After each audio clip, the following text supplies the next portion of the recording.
This week on Jerusalem Dateline, Israel makes history and opens an embassy in Bahrain, one of the next steps in the Abraham Accords. Plus, U.S. military leaders face angry senators about the U.S. pullout from Afghanistan.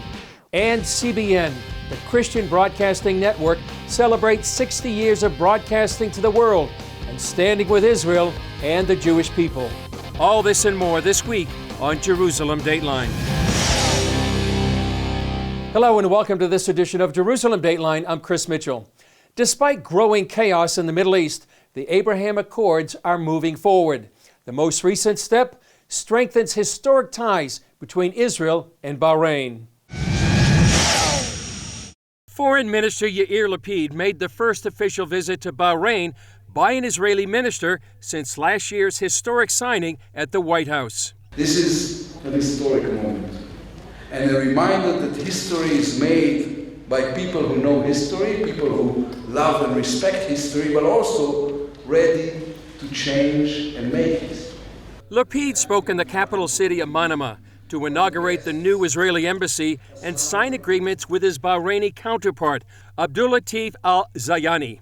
The official opening of embassies, which will symbolize diplomatic cooperation between us, more cooperation in the fields of tourism and technology, culture, energy, and environmental protection. Lapid said the two countries share opportunities as well as threats. Together with our friends in the Gulf, we are leading a brave coalition of moderates. A coalition that is looking forward and creating a prosperous future of stability and tolerance. Lapid and Zayani toured the USS Pearl Harbor landing ship and met with the U.S. Vice Admiral over naval forces in the region. Following his meeting with Zayani, Lapid tweeted that Bahrain would open its embassy in Israel by the end of the year. Earlier, he met with King Hamad bin Isa Al Khalifa to thank him for the leadership and inspiration that led to this day. He also met with Crown Prince and Prime Minister Sheikh Salman bin Hamad Al Khalifa. This is a historic day. This is not a cliche.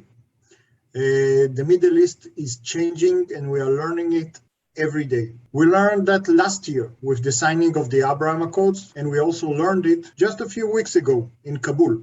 I don't see the embassy's importance just as a diplomatic mission. No, I see that Foreign Minister, His Excellency Yair Lapid's visit to Bahrain, opening the embassy, is also the start of the warm relations among people of both countries. Prominent Bahraini journalist and author Adia Ahmed Al-Sayed says even though both countries face Iran as a common threat, that's not what brings them together. What brought us together is that we are a community. This is a Middle East. Embracing each other, coming together, having relations also enables you to fight a common enemy. We don't need wars in the region. We need to fight ideologies. After Lapid's landing in Manama, a Gulf Air flight departed for Tel Aviv, initiating direct flights between the countries. Greeted with a water salute, the pilot was As-Sayed's husband. He's quite excited. He kept on telling me that I used to always go around Israel, but today I will land there. I think the feelings I have is not because he's my family and my partner, my husband, but it's the feeling of any Bahraini who wanted to be on that flight today, because this is how warm relations start.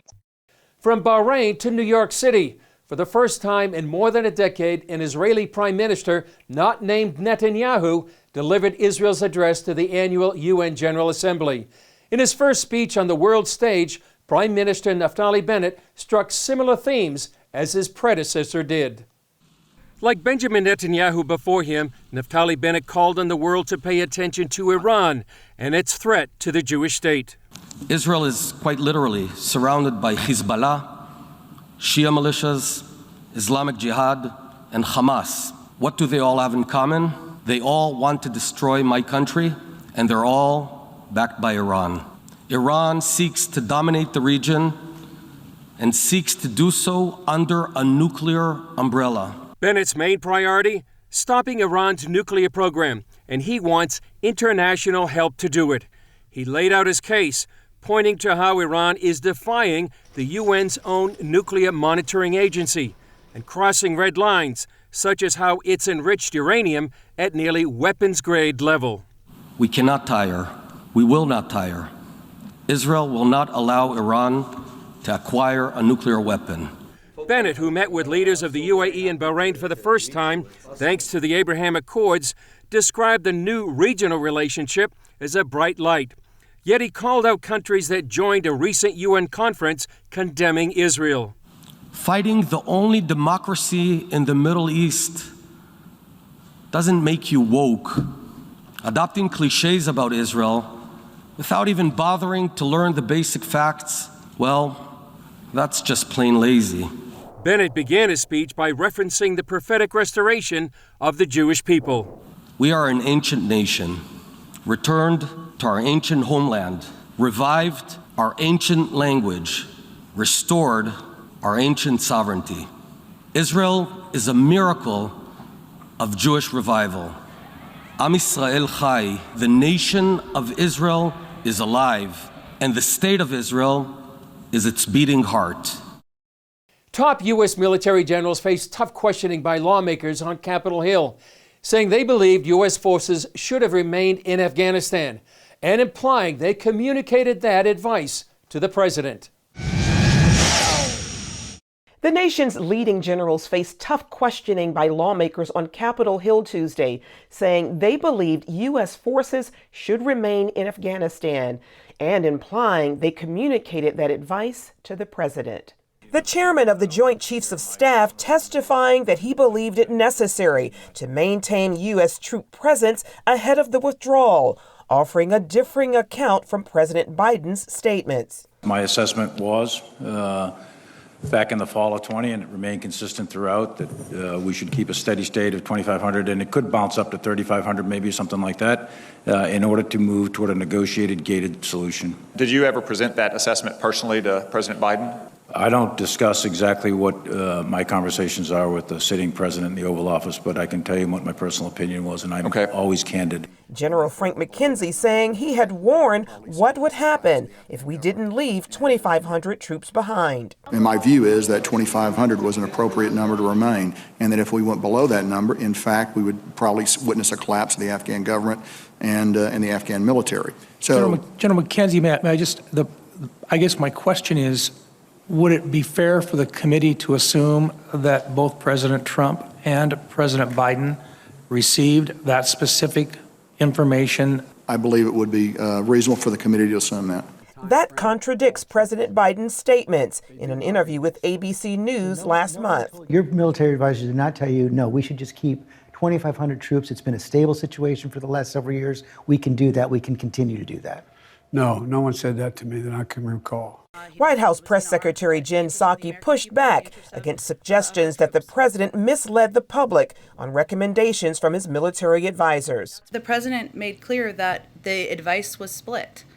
He didn't outline what every individual conveyed to him in private advice. Michael O'Hanlon of the Brookings Institution weighed in on the issue on CBN's Faith Nation. The central reality is we didn't have to lose Afghanistan in the first place. We didn't have to decide to leave in April. And Mr. Biden's team did not recommend that we depart when he made that decision back in the spring. Coming up, shining a spotlight on persecution around the world on people of faith. For too many people of faith around the world, persecution follows them to the grave. We're shining a spotlight on the abuse, and despite international and domestic laws that protect the ability of Christians and people of all faiths to bury their dead according to their beliefs, sometimes whole cemeteries are exhumed or razed, oftentimes as an affront to already persecuted communities. Jennifer Wishon has more on this abuse. In countries around the world where Christians and many other religious minorities face persecution, often their abuse doesn't even end when they die. The destruction of cemeteries in many countries only adds to the trauma of families. And for more on these atrocities being committed, I'm joined by USCIRF Vice Chairman Nuri Turkel. Thank you so much for being with us. You know, I think for anyone who studied World War II, we know about the Nazis using Jewish headstones for construction projects. And we know the grief that certainly caused these communities that were already facing so much. But this is a problem that is happening today. I know from your fact fact sheet. Just last year in Egypt, there was a Coptic Christian, a young boy who died, whose body was exhumed because some of the Muslim folks in the area didn't want a Christian buried in their predominantly Muslim cemetery. This is happening today. Tell us about this problem. The cemeteries is a last connection that the group of religious minorities have to connect with the passing relatives or loved ones. Even that kind of basic freedom is not even guaranteed in certain societies, despite the fact that there is a clear international law that provides protection to have these kind of religious sites. Even in this country, in the United States, a Jewish community in particular is still experiencing this kind of vandalization and purposeful destruction of cemeteries and religiously significant sites. Right, Jewish people around the world as well. And you and I have talked a lot about the genocide currently taking place against the Uyghur people in China. Give us a sense of what they're facing in terms of their burial grounds today. At least 100 Uyghur cemeteries have been destroyed since 2018. And this includes the cemetery, sadly, where my maternal grandparents buried. Destroyed cemeteries, some of them have been used for commercial purposes, such as paid parking lots, public parks. For families like yours who've been affected by this, what is the trauma like to know that your loved ones are paved over, that their burial grounds in some cases are just, they're gone forever? Yeah, it's hard to describe how traumatic and sad the circumstances that these people, including my own, have gone through. While you're alive, you're persecuted because of your religious belief, because of your race, ethnicity, way of life. And then once you die, they don't even leave you alone. So this is how it's so difficult to explain the tragic nature of the tormented psychological circumstances that these irresponsible governments have put religious minorities through. Vice Chairman Turkel, thank you so much. Thank you again for having me on. Up next, an $18 million gift to Christian missionary doctors serving Africa's most needy. $18 million. That's how much the couple in our next story is giving to the heroic work of Christian missionary doctors serving in Africa. Mark Gershon and his wife, Rabbi Erica Gershon, believe deeply that they are fulfilling the Jewish command to love the stranger by helping those who serve Africa's most needy. George Thomas has more on the efforts of this incredible couple. Spend time with Mark and Erica Gershon and you'll quickly discover their passion for helping those less fortunate is rooted in love. Love is always an action word. When we commit to loving somebody or something, it means that we have to do something to manifest that love. Mark is a New York-based entrepreneur and philanthropist. His wife, Erica, is a Jewish rabbi. The Gershons say the deep love for their faith compels them to give away millions of dollars of their personal wealth each year to fulfill their Jewish obligation to love the stranger. The Bible never tells us to love our children because it's something we will do without the Bible's help. We'll love our children even if nobody instructs us to do so. Yet the Bible tells us to love the stranger over and over again, 36 times, because loving the stranger is not something that comes naturally. It's not something that comes easily. The Gershons are putting the practice of loving the stranger by supporting the work of African Christians and missionary doctors across the African continent. When we learned some 20 years ago about the work of Christian missionary doctors in Africa and how they're sacrificing everything in order to serve the poor by bringing health care to those who otherwise wouldn't have it, we said, this is what it means to love the stranger. This week, the couple pledged a record $18 million, along with matching funds from the United Bank of Switzerland and others, to support the work of African Mission Healthcare.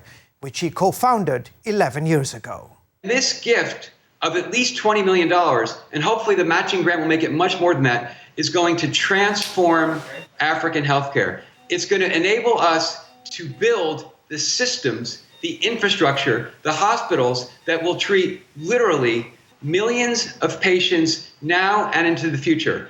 CBN and the Gersons have partnered on several projects on the continent to provide quality, compassionate care to patients. African Mission Healthcare says this latest gift from Rabbi Erica and Mark Gerson is the largest private gift ever to Christian medical missions. They firmly believe the Bible verse in Malachi 3:10 that when you help the stranger, God will pour out his blessings. God says, test me. I believe it's the only test that God uses in the Bible. Is this, test me, give to charity, he says, and you will enjoy blessings yourself. And it is so true. No one has ever made a donation to serve the African poor by supporting Christian missionary physicians and regretted it. It has been the blessing of our life. It has been the blessing of Erica and my life to be able to partner with these sacred people, these doctors who are working in Africa in the name of their Christian faith to serve the poor. And it's something that we always want to do more of. George Thomas, CBN News. Coming up, the CBN story, celebrating 60 years of broadcasting to the world and standing with the State of Israel and the Jewish people. On October 1st, 1961, CBN, the Christian Broadcasting Network, went on the air in a small TV station. Now, 60 years later, CBN is broadcasting around the world. Throughout these 6 decades, one of the pillars of CBN has been its commitment to the State of Israel and the Jewish people. It began with a commitment and a vow from CBN's founder, Pat Robertson. While Superbook took the gospel to Japan, CBN prepared to go on the air in the Middle East. For decades, Pat had always felt a connection to one nation in particular. On June 5th, 1967, the Six-Day War began, and Israel would reunite Jerusalem under Jewish rule for the first time in 2,000 years. On the same day, CBN broke ground on the renovations for the old studio at WYAH. Israel is the chosen people. They are the chosen nation. And so in 1967, for CBN to break ground at the same time the Six-Day War was for Dad enormous significance that the two are now tied together. That bond was strengthened when Pat traveled to Israel in 1974 to interview Prime Minister Yitzhak Rabin. What would you ask of the United States?